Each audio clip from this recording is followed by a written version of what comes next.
Bonjour à tous, et voici donc que les Legality Times font leur grande rentrée. On attaque aujourd'hui un sujet qui a fait couler beaucoup d'encre et qui fait rêver et cogiter plus d'un juriste et plus d'un professionnel de l'immobilier, le sujet des vices de la construction. Et le sujet des vices apparents et des vices cachés surtout. J'achète un bien dans le neuf. Vous avez, a priori, une garantie décennale qui couvre votre promoteur immobilier, le promoteur qui a construit donc le bien et qui couvre donc votre vendeur vis-à-vis de vous en tant qu'acheteur. Pas d'ailleurs que la garantie décennale, vous avez trois niveaux de garantie. Vous avez ce qu'on appelle la garantie de parfait achèvement, 1 année, la garantie de bon fonctionnement, 2 années en France, 3 années en Espagne, et la garantie décennale qui couvre a priori tout le gros œuvre et ce qu'on appelle le second œuvre principal, et qui, pendant 10 ans, engage objectivement, sans faute, sans savoir si le vice était caché ou apparent, qui engage objectivement la responsabilité de votre vendeur et donc derrière du promoteur constructeur. Même chose si vous achetez un bien à un marchand de biens qui a été rénové et qui a été rénové et transformé à partir du moment où la société qui a procédé à la rénovation et à la transformation du bien a touché aux grosses œuvres, c'est pareil, vous avez une garantie décennale qui est ouverte avec en filigrane 2 garanties qui ne sont pas d'ailleurs des sous-garanties ni des garanties annexes, qui sont 2 garanties à part, parfait achèvement et bon fonctionnement, sur, on va dire, les immeubles par destination, type volet, type porte-fenêtre, type interrupteur, ceci, cela. Bon, encore une fois, vous êtes couvert à nouveau par la garantie 1 de 10 en France, 1 3 10 en Espagne. Là où ça va être plus problématique, c'est si vous avez un vice de construction, si vous avez un vice quelconque de construction, ou un dégât des eaux, une toiture perméable, dans l'immense majorité des cas, les vices de construction donnant lieu à l'engagement de la responsabilité du vendeur et donc l'appel en garantie du vendeur sont des affaires de toiture perméable ou de sol meuble. Donc soit vous avez l'immeuble qui s'effondre à petit feu, soit alors, le sol meuble, la plupart du temps, ce sont des constructions neuves parce que bien évidemment, une construction sur sol meuble, elle n'y reste pas. À moins que les cas exceptionnels, on va dire, de catastrophes naturelles, mais ça, c'est encore un autre champ d'étude. Dans l'immense majorité des cas, ce sont des histoires de toiture perméable et de dégâts des eaux. Alors, si vous avez acheté dans l'ancien, est-ce que vous pouvez engager la responsabilité de votre vendeur? Oui, bien sûr, vous pouvez. Et vous le devez. On est d'accord que l'achat d'un bien à usage d'habitation, l'achat d'un bien immobilier n'est pas un acte de commerce, mais c'est un contrat civil. Donc, la responsabilité contractuelle de votre vendeur est bien sûr, ipso facto, engagée. Alors, vous allez pouvoir bien sûr engager avec succès une action, et vous devrez engager avec succès une action. Mais encore faut-il pour cela que vous n'ayez pas eu connaissance des vices affectant le bien au moment où vous l'achetiez. Et que bien évidemment, si vous l'aviez su, soit vous n'auriez pas acheté du tout. Alors dans certains cas même, ce qu'on peut faire, c'est faire annuler la vente, de dire, eh bien, c'était un élément tellement déterminant que si on avait su cela, eh bien, nous n'aurions pas acheté. Alors, faire annuler la vente, c'est pas toujours conseillable. La jurisprudence accepte avec nos tribunaux acceptent avec une très très grande parcimonie les actions en nullité de la vente en France et alors encore plus en Espagne.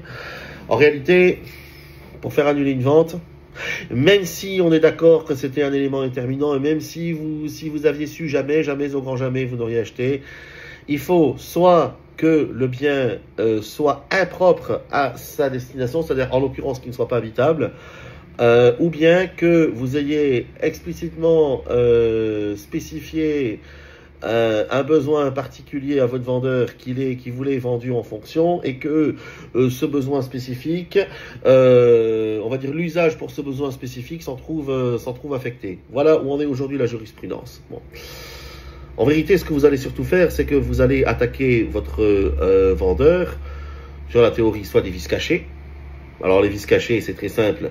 Il faut, et j'insiste bien, il faut que ni l'un ni l'autre, ni l'acheteur ni le vendeur ait eu connaissance des vices. Ou bien, il faut que vous l'attaquiez sur le terrain du dol, c'est-à-dire de considérer que les vices étaient apparents au moment où votre vendeur vous a vendu le bien, mais que lui, en ayant connaissance, il s'est entrepris à les masquer de façon à ce que vous ne voyez pas l'étendue des dégâts. Je prends un exemple très concret de quelqu'un qui savait pertinemment que sa toiture fuyait parce qu'il l'avait colmatée, et qui d'ailleurs a menti de façon éhontée en expliquant que jamais elle n'avait été colmatée hors-ci, et qui, vendant tout en parfaite connaissance de cause son bien à nos clients, à ses acheteurs, a mis une belle couche de peinture pour masquer les taches de moisie, les taches ternes, les ceci, les cela.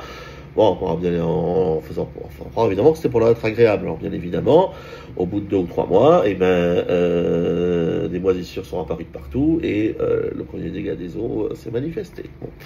Là, on est sur du dol, vous voyez. Quelqu'un qui dit que je n'ai jamais retouché la toiture alors qu'elle a été colmatée avec des rustines de fortune, là on est sur du dol. En vérité, le piège, c'est quand vous avez vraiment un vice caché. Déjà, la première chose à faire, c'est de faire une déclaration de sinistre auprès de votre assureur, de faire mandater un expert auprès de votre assureur, mais attention, si c'est un vice caché, votre assureur ne vous indemnisera pas. Ou bien, dans des cas extrêmement restrictifs, selon les conditions particulières de votre police d'assurance habitation, il vous indemnisera et il engagera une action récursoire. Le problème, c'est que s'il engage une action, si votre assureur vous indemnise, ensuite derrière engage une action récursoire contre votre vendeur, s'il perd, c'est pour lui. On sait très bien de quoi vivent les assureurs. Hein. Donc, jamais il ne prendra ce risque. La vérité, s'il conclut au vice caché, il ne vous indemnisera pas. Donc ce sera à vous d'aller engager une action pour appeler en garantie votre vendeur. Le piège dans lequel il y a 2 écueils à éviter. D'abord, la première chose à faire, c'est demander au juge un référé expertise en cas d'urgence. Vous pouvez tout à fait faire une assignation classique, article 1240 du Code civil, responsabilité délictuelle et contractuelle, et expliquer que vous êtes sur le terrain d'un vice caché en apportant le rapport d'expertise fourni par votre assureur qui vous dira c'est bien un vice caché. Seulement, d'une part, votre assureur aura tout intérêt à vous dire que c'en est un, même si c'en est pas véritablement un, même si c'est un dol. Et de 2, l'arrêt de la Chambre mixte de la Cour de cassation du 27 septembre 2012 est très clair. Le juge n'a pas à se contenter des moyens de preuve que vous lui fournissez. Autant un juge que vous allez chercher, que vous allez solliciter dans le cas d'une assignation, vous en tant que demandeur, vous allez mâcher la besogne, parce que il n'a pas que votre dossier, il en a comme ça de travail, et plus la besogne lui sera mâchée, plus vous aurez de chances de gagner. Autant là, il n'a pas à se contenter d'un rapport d'expertise qui lui sera fourni par la partie demanderesse, même si la partie en demande, même si la partie en défense ensuite en produit un de son côté. Donc il va ordonner, lui, une expertise, qui sera bien sûr à vos frais, en tant que demandeur. Exceptionnellement, il peut décider que ça sera à frais partagés, enfin. Donc, le plus simple, dans la grande majorité des cas, c'est de prendre les devants et demander un référé expertise. Au risque, bien sûr, de tomber sur un expert qui ne sera pas impartial. Mais, encore une fois, je vous donne mon expérience personnelle. Il m'est arrivé d'assigner et de laisser le juge ordonner de missionner un expert. Toutes les fois, je l'ai regretté. Et à chaque fois que j'ai pris les devants en demandant un référé expertise, ça a plutôt été positif. Parce que vous partez, lorsque vous assignez comme ça et que vous présentez vos propres moyens de preuve, même s'ils sont ultra solides, vous partez avec un air présomptueux vis-à-vis du juge qui va dire oui mais lui il a déjà fait sans moyen de preuve. Or le juge, n'oubliez pas que dans ces cas-là, le fil d'Ariane du juge, c'est l'expert et c'est l'expert qu'il va nommer lui. Donc prenez les devants et demandez la nomination d'un expert d'entrée. En l'occurrence au moyen de référé s'il y a urgence. Condition d'admission du référé étant l'urgence, le trouble le trouble manifestement illicite. Peu ou prou la même chose en Espagne, article 727-3 de la Ley de Procedimiento Civil, où on va vous demander l'apparence de bon droit et on va vous demander le periculum mora, donc qui est en latin l'urgence. L'apparence de bon droit, periculum mora en réalité qui recoupe l'urgence et le trouble manifeste, l'apparence de bon droit étant après tout, si vous avez un dommage, eh ben, vous êtes tout à fait dans votre bon droit, effectivement, d'en demander réparation. Bon, ça c'est une première chose. Le deuxième écueil à éviter.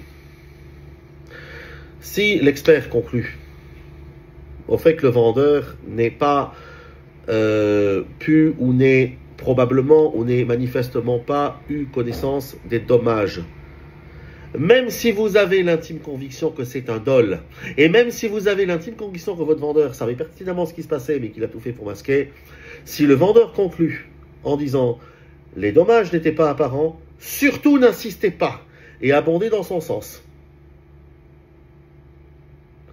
Et à ce moment-là, on explique que, par définition, si le vendeur pouvait ignorer, ou si on soupçonne simplement qu'il ait pu à un moment donné ignorer les dommages, eh bien, c'est un cas d'école de vice caché. Et sinon, c'est un dol.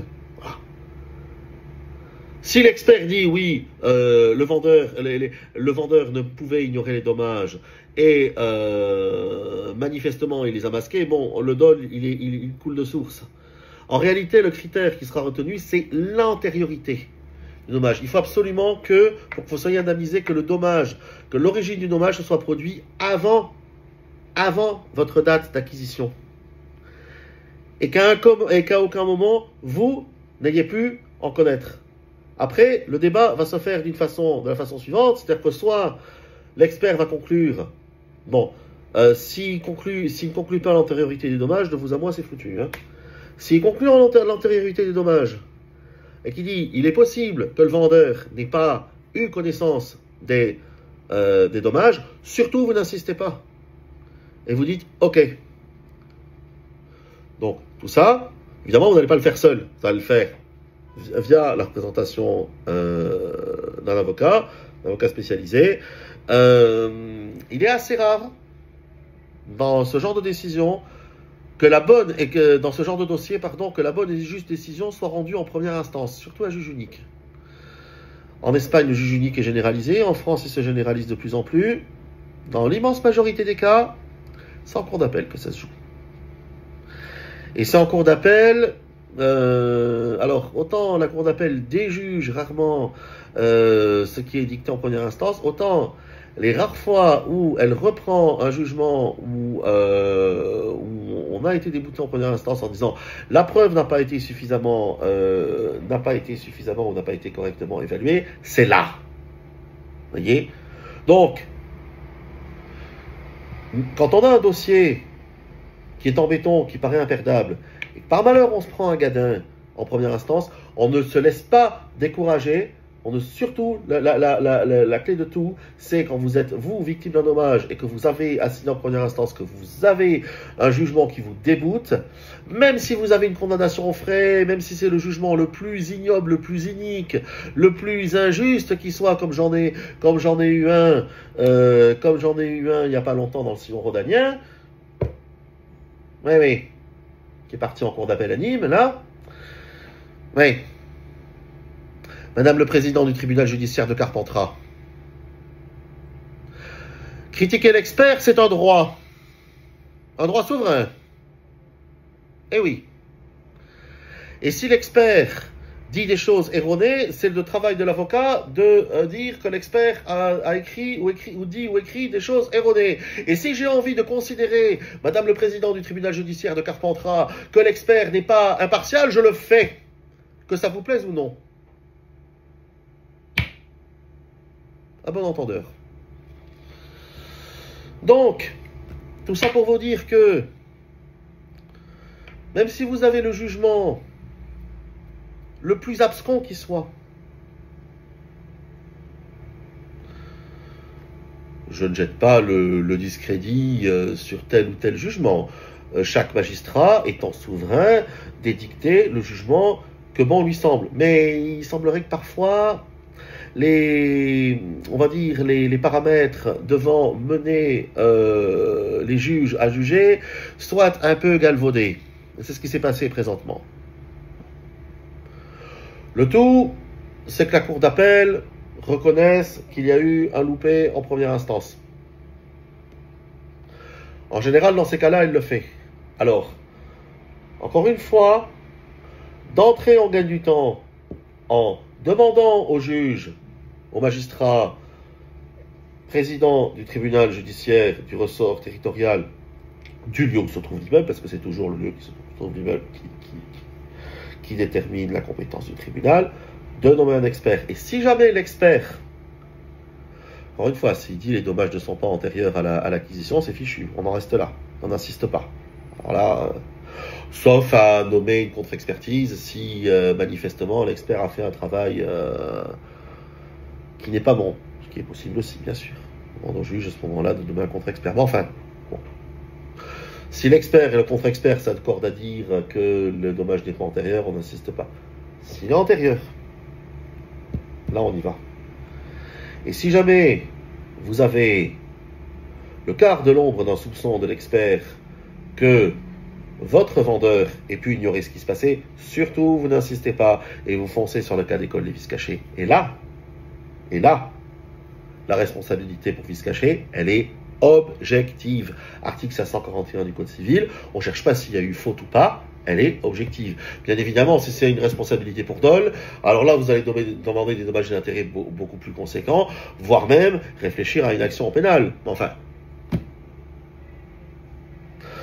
c'est encore une autre paire de manches, j'allais dire.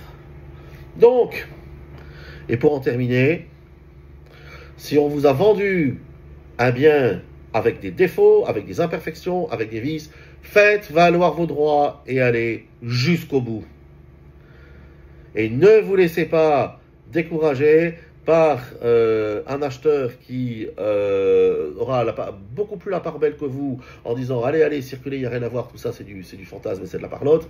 Ne vous laissez pas décourager et allez jusqu'au bout, montez un dossier étayé et solide et faites valoir vos droits et faites-vous indemniser. À tout bientôt pour un nouveau sujet en cette belle rentrée de septembre. Portez-vous tous bien.